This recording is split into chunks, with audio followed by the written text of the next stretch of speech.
Bonjour mesdames et messieurs. Lelo nzamba possible sous grâce toko yamba mosal na ye moko ya munene ye moko ako pesa biso kombo na ye comme momesano azali pasteur, azali docteur, azali évangéliste bokoyoka ye mais cette chose na ebike alobara malamu. C'est un grand homme de Dieu oyo te respectake makasi na kati ya mboka na biso Angola. Émission na biso évangile et komi wapi ezali moko ya émission oyo tolobela kabino babi tolobela kabino ndenge nini basali na nzambe bazo talisa maloba na nzambe vis-à-vis na peuple oyo bato mosusu babengaka ba fidèle babi ekomi ebele mais lelo pasteur docteur évangéliste akomeka ko décortiquer biso makambo ngo ndenge eza mais na thème na biso Autokolobela lelo, tokoloba si l'arche. Na kata l'arche, tozana na Ancien Testament, au l'arche, otomona ki ete basala nzambe Moïse akideo sona nzambe apesaki mabanga. Mais tokomeka pe kolobela na Nouveau Testament au l'arche en komaki yemoko Christ. Mais mutazali mieux placé ou ako expliquer biso pe ako panza matière wana. Ngai moko on a présenté mission kombo na ngai évangéliste Serge Lutumba. Bonjour papa. Bonjour papa évangéliste Serge. Papa na habité ceux qui ont la caméra na biso au se présenter aux ali pasteur évangéliste aux anani. Naza pasteur responsable église locale église Bengami na kombo ya ministère voici l'homme Christ ya na Petre Angol. Na bengami na komba Pedro Eduardo Ngando mingi baibinga na komba pasteur Dodo Idaousa. Pasteur Dodo Idaousa, vous allez marier, père de combien d'enfants au Koibo Sabiso? Pasteur Dodo Idaousa zali marié d'une femme père de 4 enfants dont 3 filles et 1 garçon. Pasteur Dodo Idaousa balandi ya émission na biso évangile combien pasolandayo. Okoyi kolobela biso mwa mukie parcours na yo papa Serge Dodo Idaousa a komi passer ndenge nini azu église ndenge nini kombo église ezani. OK, na komi pasteur ndenge nini d'abord pasteur bakomaka pasteur te c'est une vocation parce que sotangi na Jérémie chapitre 1 le verset 5 nzamba zolba na Jérémie boye et je t'ai connu alors que tu étais encore une masse informe dans le ventre de ta mère. Enfant que tu sors de ses entrailles, je t'avais déjà consacré pour être prophète sur les nations. Donc, c'est une vocation, na botami pasteur, mais appel et que se manifester. D'abord, je suis né de nouveau. La première des choses, il faut que je sois né de nouveau. Na bongoli motema depuis 1987. Je me souviens exactement de la circonstance moko nazo révélé secret lelo bato mingi baebi problème te papa loba balanda yo parce que bato musu abimaka bongo. Donc c'est vraiment un secret pour moi mingi bao baza plus proche nanga bakoyeba na bongoli motema c'était à Mweneditu dans une campagne d'évangélisation et motoateaki c'était l'évangéliste dans le temps, Sonny Kafuta, c'est lui qui m'a amené au Seigneur. Et j'ai été baptisé la même année. Alors, au cours du temps, on a effectué un voyage. On s'est retrouvé au Nigeria vers les années 1993. C'est là que j'ai rencontré un homme de Dieu que je salue, que j'invoque. Sa mémoire ce soir, cet après-midi, parce qu'il est déjà mort, mon père, que je peux dire, le père adoptif, l'apôtre Ngine Cham, Tokuten en Nigeria vers les années 90, c'est là que j'ai commencé à évoluer dans l'apôtre Ngine Cham. Et par la grâce de Dieu, tu travailles dans des départements différents, à niveau, il y a Voici l'homme, c'était au Nigeria. Et dans les années 2001, Ndenzamba ekolongola biso na Nigeria, tokokoma awa na Angola, précisément na ville à Luanda, nde place toko bâtir église, au tozali pasteur responsable jusqu'aujourd'hui. et toujours travailler dans le ministère moko d'une manière un peu locale qui est baptisé Dodo Idaosa Ministry. Merci papa. Nansi balandi ya émission na biso évangile et communion pi boyoki lolenge nini pasteur Dodo a meki kopesa oyazali alobi bakoma pasteur te me bazwaka nde eza mafuta yo utaka me na ba o pe bazoluka bakoma na makasi boyebi papa tokolobela thème na psizali arche papa nalingi expliquer bato bazolanda biso auto respectera mingi arche eza nini oya Bible. Ok, arche d'abord surtout en écriture toko qui en Exode chapitre 25 verset 10 ndo pour la première fois Nzambe azoyebisa bana Israël nanzela Moïse basalile arche donc arche ezali caisse selon la recommandation de Dieu. Arche salemi ezana longueur il y a 2 coudées, ezana largeur il y a 1 coudée et aussi hauteur il y a 1 coudée et salemi nanzete il y a acacia. Papa, pardon, fâche favor. Otoloba 1 coudée na ebité ngana lingaka bato alandaka biso na émission na biso évangile communion puis pas comprendre ba mot coudé. Est-ce que vous expliquez votre coudé, 1 coudé et vous expliquez ça ndenge. Donc coudé ce que otal na kati ya mot coudé okomona il y a le mot coude. Or coude na ba o ba yebi nzoto na bitene ya nzoto malamu coude ezali songe na biso oya loboko. Kobanda awa na misapiti awa babengi yango coude. Alors que na Moyen-Orient bazwaki yango lokola unité de mesure. Aya ndenge biso lelo toza na mètre ndenge tondo tanga kala bando pesa biso balat omoni lat mo bando pesa biso kala eza bakomi 1 5 1 donc c'est ça qu'on appelle coudé eza une forme ya règle tondo en règle donc lat autant mesurons pour non ça ba dessin bato sala ba dessin technique bayebi oni neza règle comme babengi yango lat yango tozobenga yango coudé papa arche de Noé et salamaki na biloko nini eza arche de l'alliance. Ok, arche de l'alliance et salamaki na biloko ebele mais na kolinga na émission na biso na révélé les mamoko o basalaki nango arche on a trouvé avec beaucoup d'importance na bike or ezalaki mais nzamba zoyebisa bana Israël alobi bosa lelanga arche na nzete ya acacia. Nzete ya acacia. Ngana lingate papa oleka bandlandi ba comprendre nzete acacia. Eza nzete nini parce que quand peut ba rose na ba nzete mususu basali mais pourquoi Nzambe a insisté ka basa na nzete acacia? Nzete acacia po na bato bayebi histoire eza nzete moko et développaka beaucoup plus na Moyen-Orient na désert eza nzete moko ekolaka ce qui est moulay mingi koleka est à peu près 4 mètres.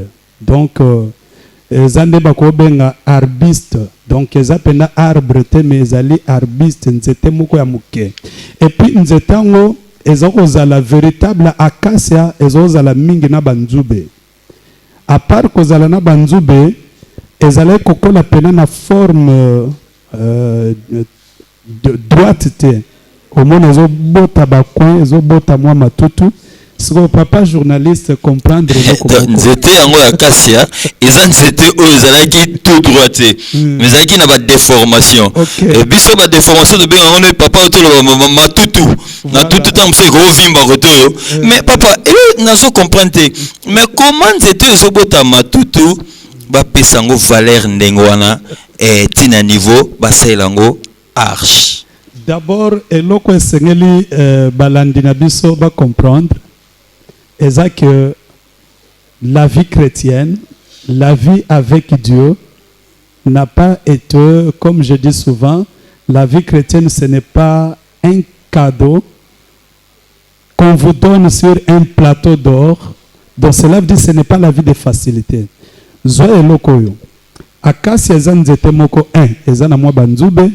De 2 eza na forme moko ya malamu te mais nzamba zo senga na peuple na ye bazwa nzete oyo batravaille yango jusqu'à ce que ekokoma na forme ya libaya po ekoma arche et peuple d'Israël bakokaki yango. Et ça qui facilite papa pour zelo au moins déformé causons sont normal et ça qui facilite forme voilà. C'est la vie des chrétiens.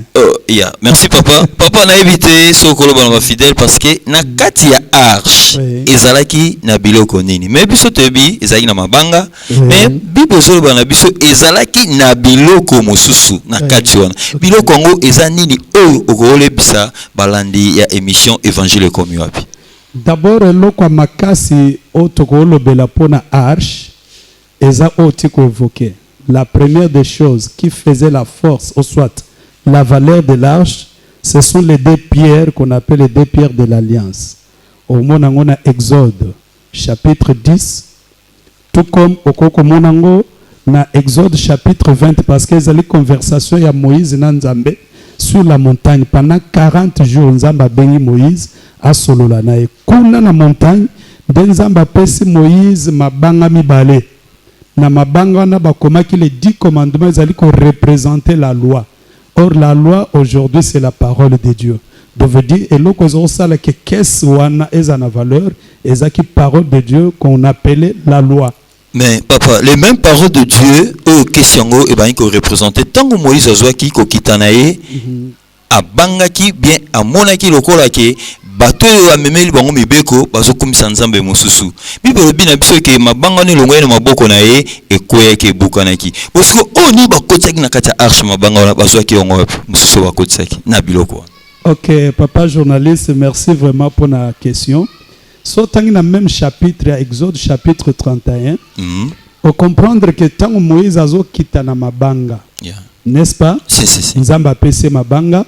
Nako kitana bango na Josué, les jeunes serviteurs naye, bayokaki makelele. Makelele ni nezalaki na sa montagne, ezalaki peuple sous conduite ya Aaron, wazalaki le frère de Moïse. Aaron atikali ko subir la pression du peuple. Peuple batinde nazo fongo la parenthèse muke. Il y a pas de problème. Pourquoi le valandi évangile comme on a ebisa les serviteurs de Dieu que nous sommes na titre ya baron. N'est-ce pas, tout subissaka pression ya peuple pour faire la volonté du peuple, mais Seigneur tous en a banner solide pour toujours faire la volonté de Dieu. Alors nazongi na conteste na biso mabanga na mibale et pasukaki ndenge nini. Parce que Moïse a kokaki ko se contenir te tant akuti peuple na Aaron bazali ko adorer les veaux d'or. Moïse a dit non, nous avons un seul Dieu qu'il faut adorer et jamais les veaux d'or. De Moïse a se contenir te abwaki mabanga et panzana. Siko et panzani na kati ya arche mabanga ezalaki. E kotaki kuna ezalika ya rubuka na bakotaki na kati. Te mabanga liboso o ebukanaki. Amen. Notez bien tolobi ezalaki l'ouvrage de Dieu. Nzambe yemoko asali yango pe ako mena ya mibale. Okomona ngo na même passage Nzamba lobi na Moïse kende kosala mabanga mususu lokola oya liboso. Là il y a une réalité. Il y a une réalité qui est cachée là. Les premières pierres représentent la grâce parce que Moïse a investi de l'autre côté. C'est la grâce de Dieu.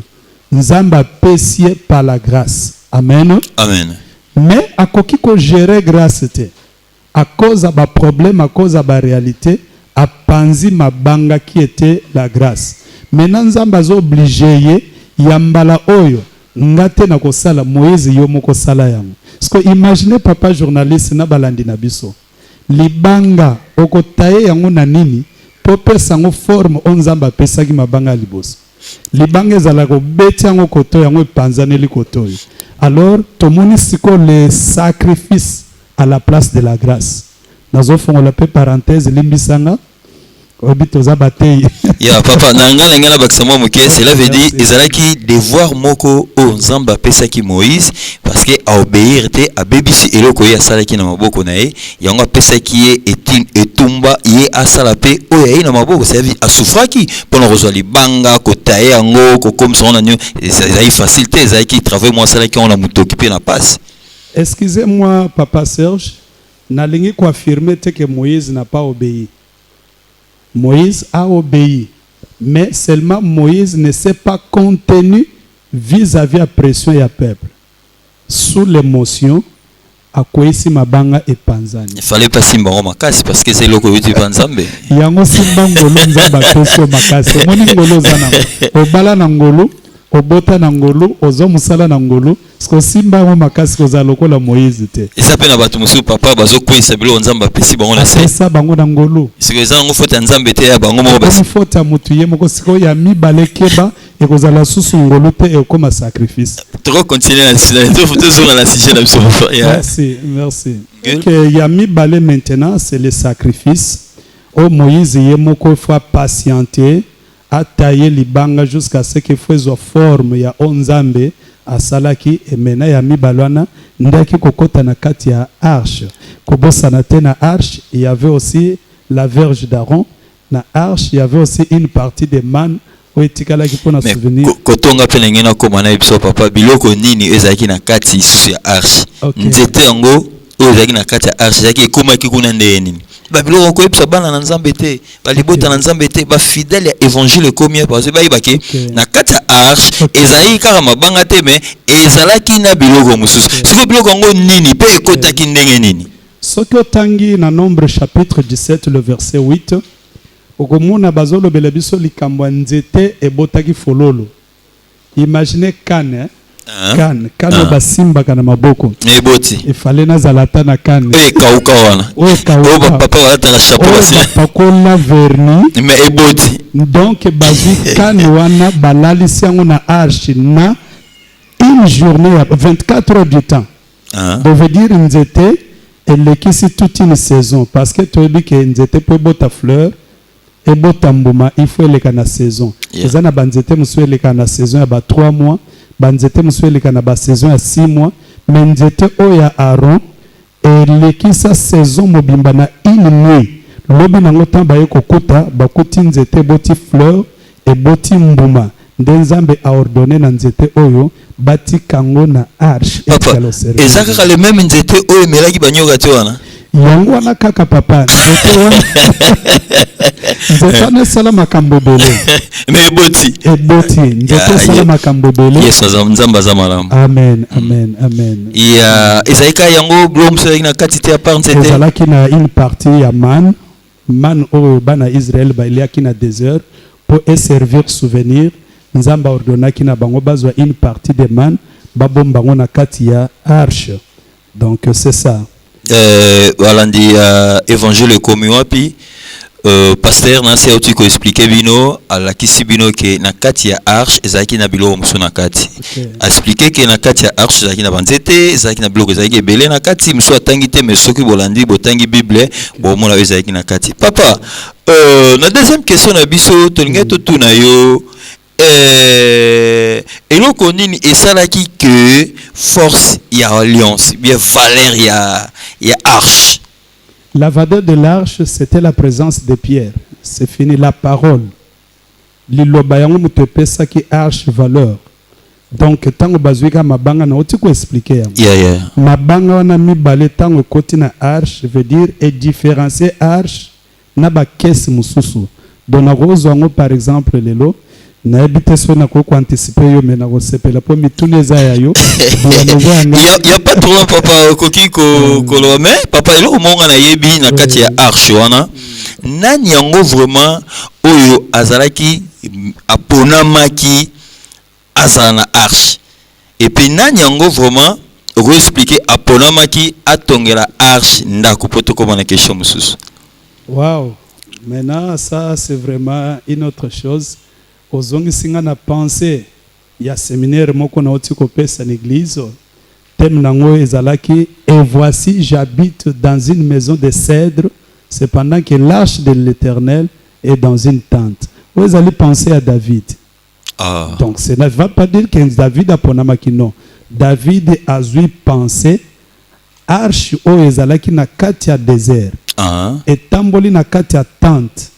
Ti e komi na Israël David a commis roi, a commis kovanda na ndako cèdre, mais arche wana ezaka na kati ya tente. Tant David a commis na 2 Samuel chapitre 7, le verset 1 à 2, David a comprendre que nakoki te ko continuer kolala na ndako ya cèdre pendant que arche ya bato ya nzambe eza na kati ya tente ndazwi likanisi ya kotongela nzambe. Mais kaka ye wana David balobaki ke arche wana moto akotonga yango maboko ne eza na makila te. Ah oui. Siko mutu musu ezalaki aye moto atongaki ezalaki na mutu musu atongaki parce que ye azwi likanisi ye mpe kaka ne oti na suka nayebi te okoki koexplike balandi ya émission na biso évangile communal. Na kati ya même passage dont veut dire tozali na 2 Samuel chapitre 7 soki okontinue okomprendre ke nzambe apekisi David alobi eza yo te moto kotongelanga ndako parce que depuis nauta désert depuis nabima na bino Egypte nga navandaka na tente mais mwana oyo akobota mepai na yo kombo na ye Salomo ye moto akotongelanga arche akotongelanga temple pardon. Siko nasi balandi ye azwaki kaka idée ya kolongola arche place ezalaki mais lokola nzambe aponamaki te mpona kotonga ndako oyo arche ekofanda mais mwana oyo auti na libumu na ye nde mutu azalaki na maboko malamu mpona kotonga arche. Papa okoki koexplike biso te limbisa nazobenga papa parce que avec respect nyonso wana onga napesaka pasteur okoki koexplike bato bazolanda biso arche baréussite baexploit nini esalaki na kati ya peuple wana. Wow. Donc papa arche d'ailleurs je voudrais vous dire que l'arche c'était la représentation de Dieu lui-même na kati ya Israël. Parce que ce que Tangi, le nombre chapitre 10, Kobanda verset 35, tina verset 36, Bible zolo baboye. Soki arche telemi, Moïse a déclaré boyalobi, l'Éternel Dieu, lève-toi, que tes ennemis s'enfuient. Soki arche kiti, Moïse a déclaré à l'obi Yahweh Nzambe kita na milliard ya peuple na yo. Veut dire ce qui arche telemi Nzambe mutu a telemi.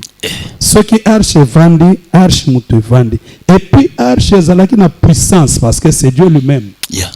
C'est la parole de Dieu. Or la parole de Dieu c'est la pensée de Dieu exprimée. Veut dire tant Nzambe azo telema na Israël. Nyose telemi. Makamba minene zo salema zo nete loko. Ceux qui ont médité 1 Samuel chapitre 5, Kobanda verset 2 tina verset 7, Okomona bika monini arche sala na mboka ba Philistin. Veut dire ba Philistin baye na Israël. Ba beti ba na Israël. Ba botoli arche. Donc sanduku wana. Sanduku ba botoli. Et salamana acacia, libala acacia. C'est pourquoi il y a une expression qui dit que j'appelle emporter. Mais il n'a pas perdu sa puissance.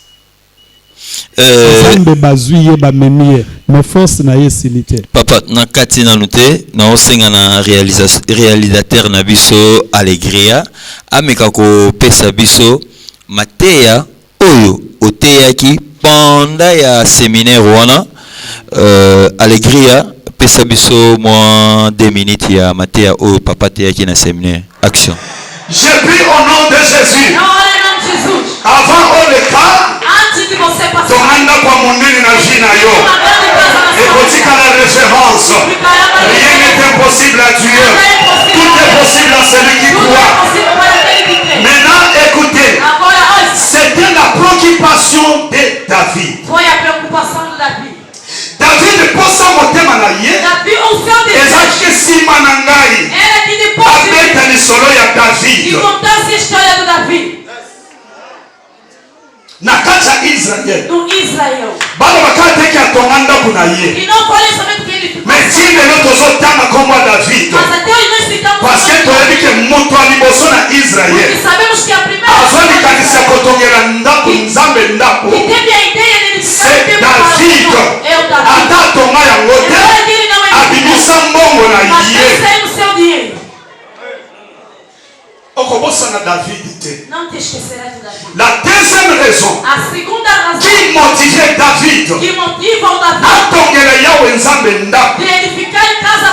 réponse nango est dans Philippiens chapitre 4. Alors faut batanguer la biso. Vous enregistrez Philippiens 4. Filipenses 4. Banda kotanga verset 15. Começa lá no verso 15. Tina verset 18. Até o 18. Amen. Vous le savez vous-même, Boyebi bino moko. Philippiens, Bino ba Philippiens. au commencement de la prédication de Na l'évangile, ebandeli ya prédication ya évangile. lorsque j'ai parti de la Macédoine, Tango ngai Paul nazali kokende Macédoine. aucune église n'entra en compte avec moi. Église moko te ekota na compte na ngai. Pour ce qu'elle donnait et recevait. Na makambo tali kopesa pe kozwa. Non, stoppé na noan. Loba nanga kopesa pe kozwa. Diz-me entregar e receber. Lobango bien, kopesa pe kozwa. Entregar e receber. Aucune église entra compte avec moi en ce qu'elle donnait et recevait. Continuez. Vous fîtes les seuls à le faire. Bino moko nde bosalaki yango. Car vous m'envoyâtes déjà à Thessalonique Pamba te ntango nazalaki na Thessalonique botindelaki ngai. et à des reprises Mbala moko te, mbala mibale. de quoi pouvoir à mes besoins. Nini oyo ekokaki kosunga nga mpo na baposa na ngai. Ce n'est pas que je recherchais les dons, Ngai Paul nazoluka badon te. Ntango nyonso nalobaki bopesa nazoluka badon te. mais je recherchais les fruits qui abondent pour votre Me nazoluka bafruit oyo ekoabonde oyo ekosopana na konte na nga te me na konte na yo. J'ai tout reçu Nazwaki nyonso et je suis dans l'abondance. mpe naza na kati ya bofuluki. J'étais comblé de biens Nazingami na biloko nyonso ya kitoko. en recevant par Épaphrodite Ntango nazali kozwa na nzela Epafrodite ce qui vient de vous, makambo nyonso ezali koya epai na bino comme un parfum de bonne odeur, comme un parfum de bonne odeur. un sacrifice que Dieu accepte. Un sacrifice que Dieu accepte. Likambo oyo Nzambe azosepela na yango. Et qui lui est agréable. Oyo ebongi na Nzambe. Osuki na 18 hein? Suka na 18. Amen. Amém. David akomprenaki makambo oyo. Davi compreendeu isto. Bien aimé. Bem amado. Ntango topesaka Nzambe Quando nós damos a Deus, elingi koloba teke Nzambe aza na posa ya baton. não quer dizer que Deus precisa dos dons. Nzambe azalaka na posa ya don te. Deus não precisa dos dons. Parce que l'or et l'argent Porque ouro e a prata appartient à Dieu. pertencem ao nosso Deus. Nga nasala nini na kopesa O Nzambe? que eu tenho que vou dar a Deus? Tuna ndeko aza pembeni yo mpenza okopesa Nzambe nini? Pergunte ao irmão que está chorando, o que tu darás a Deus? balandi na biso ya évangile ekomi wapi bomoni ndenge nini niveau papa apasoli oyo tobana lingala apandi histoire ya alliance ya arche d'alliance. Alors mpona yango nakosenga na papa parce que ngai natie kaka séquence ya moke paster azali akoyebisa biso soki bato baza na besoin ya kolanda mateya wana ebandeli ntina suka nango epe baza na besoin ya kolandaka papa na mateya oyo ateyaka papa bakomona yo na site nini oyo mateya elekaka mobimba. Ok, par la grâce de Dieu, ndenge journaliste, évangéliste, sœur Jauti Koloba, o bolandi ezanango kaka extrait. Mais so bolingi bolanda message na intégrité nango, tozali sur YouTube, donc site nabiso ezali Dodo Idaosa Ministries. Dodo Idaosa Ministries, Dodo avec D-O-D-O, Idaosa avec I-D-A-H-O-S-A. Ministries, donc ministère ne bakomaka anglais avec S à la fin. Bokolanda matière en intégrité et puis ba programme na biso nyonso bokomona yango na totalité. Papa, troisième question na biso tokomo ke na suka. Quelle différence y a-t-il entre ancienne alliance et nouvelle alliance na planka ya arche? Na ancienne alliance avec na arche.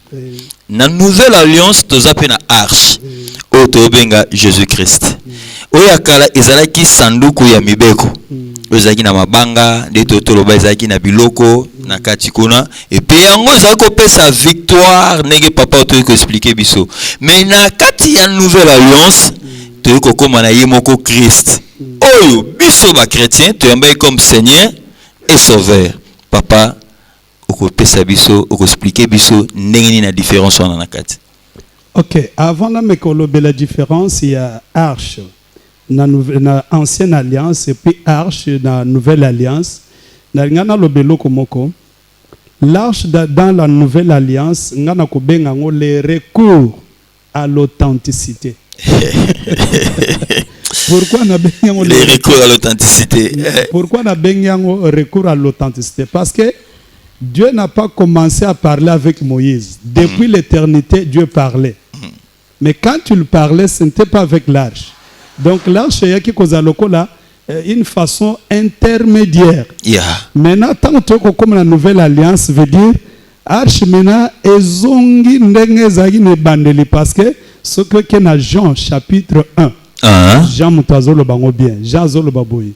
Au commencement était la parole. La parole était avec Dieu et cette parole était Dieu. Tout ce qui a été créé donc avec la parole. Ce que Poussani, au comprendre Balobi, cette parole était faite chair. Elle a habité au milieu de nous. Yeah. Alors cette parole qu'on parle, c'est la même parole parce que Tolobaki qui est l'okozo sa arche valeur, c'est la parole. Yeah. La loi. Maintenant cette parole qui est à la création, nde eyekola tanzoto. Babenyango mutu. Donc veut dire tango yesozo tambola ezaki ne arche mobimba. De ba pierre baliana arche. Mais papa ndenge expliquer biso lilobango elati ekomi mutu. Mais bato akala bazali kosala la caisse. Bazwaki confiance makasi maile na bango bapesaki yango caisse. Donc caisse wana soki kiti ba poli soki batomboli yango bakomi ko gagner. Mais na moment o biso toza moment ya grâce. Biso to yamba mutu wana arche wana eza kati na biso. Mais papa, lelo arche wana eza kati na biso. Mais tozomona lelo pe omona un serviteur de Dieu, pasteur moko za église na ye, mais ezoko marché te, mais ye azana arche, azana nyonso kati na ye. Église na ye bato te, nguya te, eloko te ti atiki biso tokundi ye eloko esalami te. Papa, yango siko arche yango eza kati na esalaki te. Ce que ça a été pour nini bébé comme manipulant je ne sais pas papa ce que expliquer balandi à émission abiso évangile comme wafi. OK, avant de répondre à la question ya journaliste évangéliste Serge na linga kinacha nuance sur un élément. Parce que dans Jean chapitre 1 le verset 12 Bible lobi ba onyonso bayambi liloba ba onyonso bayambi arche ba botami lokola bana nzambe yoka bien. Ils sont nés comme enfants de Dieu. Arche pesi bango pouvoir. Jésus a pesi bango pouvoir. Babotami. Oh, celui qui est né doit croître. Parce que héritage bapesa kango pas enfanté. Ce que est dans Galates, chapitre 4, verset 1. Donc il faut bakola. Ce qui veut dire quelque part, tant que tu as Christ, il y a la vie en Jésus-Christ est la marche. Il y a Israël qui est Égypte pour nous kende Cana. Kobo sanate. Ce que bimi Égypte. Ils ont représenté le monde du péché. Avant qu'on à Cana, il faut les Cana désert. Il y en a qui souffrent parce que bazo les Cana désert. Mais il y en a qui souffrent par rapport il y a Obabotami il faut bakola. Kolande la Galate chapitre 4 le verset 1. Bible lobby aussi longtemps que l'héritier est encore un enfant. Il est comme esclave, bien qu'il soit le maître de tout. L'ignorance est occupée Koboma. Ok. Donc cela veut dire, passer en comité na suka kufi azaï na ignorance. A comité na suka ministère à kufi à s'épanouir. Eza ignorance. Bon, laisse-moi éclaircir un élément. C'est un élément très important, faut te considérer. Yeah. Aujourd'hui, tu as un problème à définition et à récite, ou soit à succès. Amen. Batumingi bakroya que le succès soit la réussite et aller avoir beaucoup d'argent, avoir une grande église. Non, ce n'est pas ça. Surtout dans la Bible, exemple à Moutoloko la Jean-Baptiste. D'abord, la Bible zolobake azalaki collier les miels sauvages et les sauterelles. Ce qui le pénètre un homme de Dieu. Ate akasango malam. mais alimentation ya malonga te kolia nanu Jean-Baptiste avait les problèmes d'alimentation na kati yote papa makambango eza mikolo lelo bango nyoso bakomika na mituka bango nyoso binyoso papa olati malamu est-ce que so ebazongiso na temps ya basako ya Jean-Baptiste soki crépi est-ce qu'on dit ma papa mais écoutez il y a une chose tout dépend du plan de la destinée. Pour se rendre compte, même longtemps à Jean-Baptiste, Batunion se basait sur souffrir. Amen. Il y avait déjà, même Jésus, Azoto na bateau, pour se faire baptiser, et pas Jean-Baptiste. À Tuni Bango, na désert, Bokende Kotalanine. Botiki Banda Kuminene, il y avait des grands hommes, na temps à Jean-Baptiste. Mais dis-moi, selon le plan de Dieu, Nzamba sepelaki Jean-Baptiste à Lekabongo. Et la mission Jean-Baptiste abimaki ressuscaki parce que Jésus a dit Jean-Baptiste que parmi tous ceux qui sont nés de femmes, Jean-Baptiste est le plus grand. Ce qui veut dire il a réussi. Tous on se connaît Lelo. Amen. Lelo, il y a des pasteurs. Il faut mutuna mutu ayeba appel naye na bengami na nini. Ceux qui n'a pas atteindre l'objectif y appel nanga. C'est ça qu'on appelle la réussite. Yeah. Ce n'est pas avoir beaucoup d'argent, ce n'est pas être bien vêtu, être véhiculé, avoir une grande maison. Il y a des gens qui Dieu a appelés à Salelinzambe, peut-être dans l'église locale, il y a 10 personnes. 10 personnes seulement. Mais à battre les 10 personnes, à pési bango mateya, à préparer bango pour l'éternité. C'est là où... Mais dans la Bible, Pekara, ils ont la basala nzambe msuba kufa. Ah oui, il y en a beaucoup dans la Bible. Mais pourquoi dans la vie réelle, la prospérité, mutuka et niniboué, mais c'est parce qu'on comprend que vision on nzamba pesi bango ba osala ba roté ba panza maloba na nzambe et cet homme so bango ba ika pour bongo la 2 personnes, 3 personnes, so bango comme ba mille ba tebele yango te bazo bonga papa.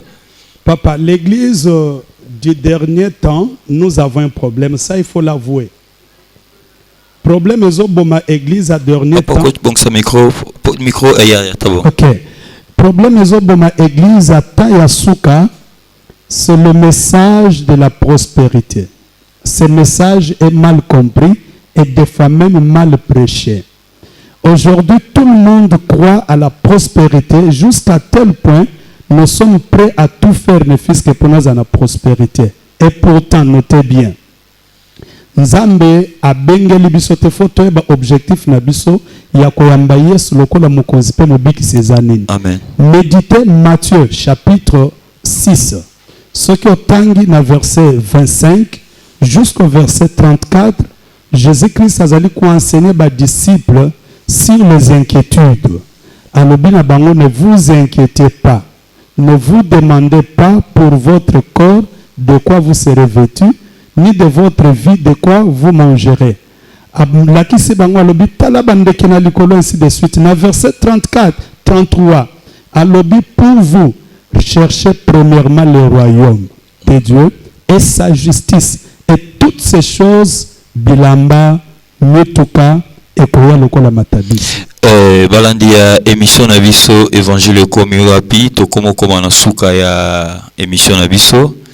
Nazasi pasteur alobeli biso nyonso oyo ko lobela biso na kati non senga papa ameka ko exhorter biso na 2-3 minutes apesa ba contact na ye tanso bato robenga ye pour un conseil na likamo mke wa betami libaku paso na papa.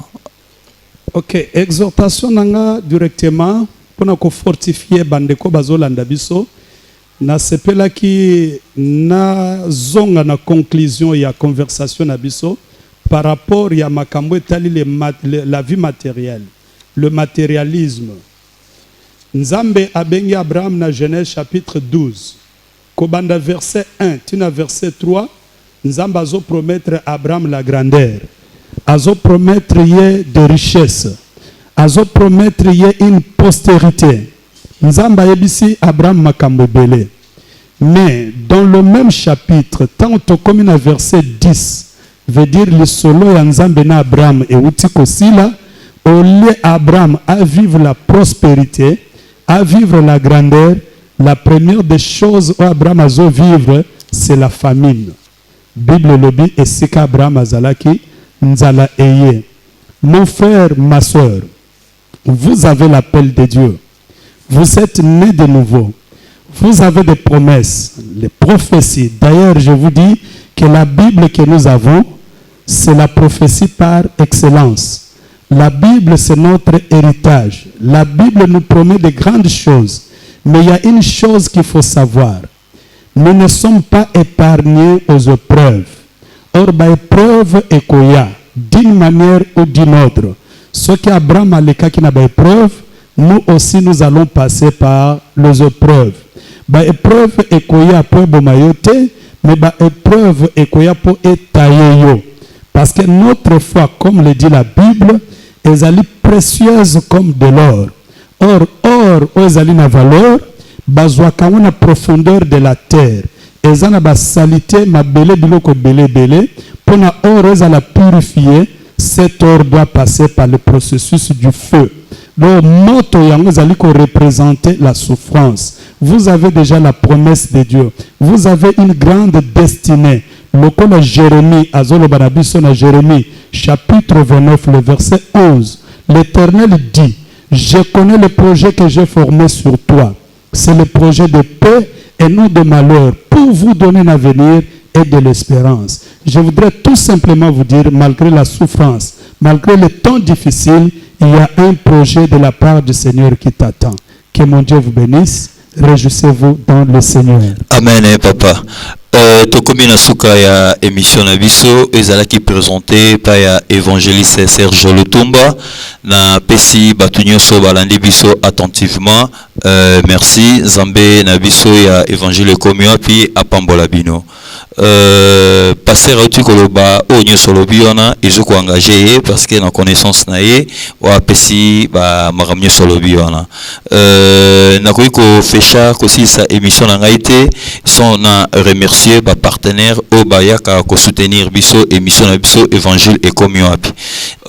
Na pesi lisusu mbote na ba collaboratrice na biso o baza na Belgique mama bébé Tantona na pesi lisusu mama Madobi Kembo o azana Irlande na pesi mbote mingi na Congo ba o bazali na pesi bango lisusu mbote na réalisation ya émission na biso mutu asimbaki yango makasi ezalaki Alegria Carlos ye mutu abeki na ko réaliser émission oyo évangile et communion puis na assistance na biso ezalaki na Kertu carte et bakombo pour comprendre kaka eza bakombo mo logo na banglais na ba portugais na kati na technique tozalaki na Peniel no plage tozalaki pe na mutu oyo ayebaki na komaki biso awa ya ezalaki na mona biso Mariana Mekop na kati équipe na biso tozalaki pe lisusu na ba photographe na biso parce que tozali bien organisé. Tozalaki na Charlie Kilisho, tozalaki na Celestine Samuel wana nde bazalaki ba oyo to travaillaki na biso na bango. Ngai pe na yebi na kopesa lisusu papa na ngai Israel Mbambi waza na Congo yende soki lelo nazoloba maloba na Nzambe naza o nazali po na lekaki na makolo na ye papa esiko zali. En tout cas, Nzambe abakseso ebele papa toza toujours kaka na nzela o lakisaki biso pona kotombola kombo wana ya Jésus Christ. Nzambe apambola biso. Ciao.